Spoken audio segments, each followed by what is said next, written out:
ہے میں تو اسلام کے لیے قربانی پیش کرنا چاہتا ہوں۔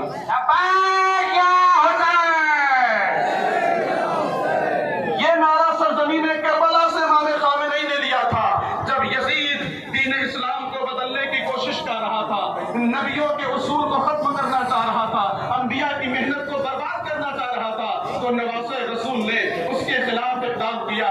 یزید برسر اقتدار آیا، اس نے بیعت کا مطالبہ کیا۔ بیعت کا مطلب یہی تو ہوتا ہے نا کہ جو کچھ یزید کر رہا ہے اس کی تائید کر دیا جائے، اس کے سلسلے میں اپنی رائے کو ظاہر کر دیا جائے۔ عزیزو یاد رکھیے، تاریخ اسلام کہتی ہے ساری دنیا کے شہنشاہوں اور بادشاہوں سے یزید نے اپنی بیعت لے لی تھی، صرف ایک حسین ابن علی کی ذات تھی جو اپنے انکار پر اڑے رہے۔ انہوں نے کہا مثلی لا یبایع مثلا، مجھ جیسا یزید جیسے کی بیعت کر ہی نہیں سکتا ہے۔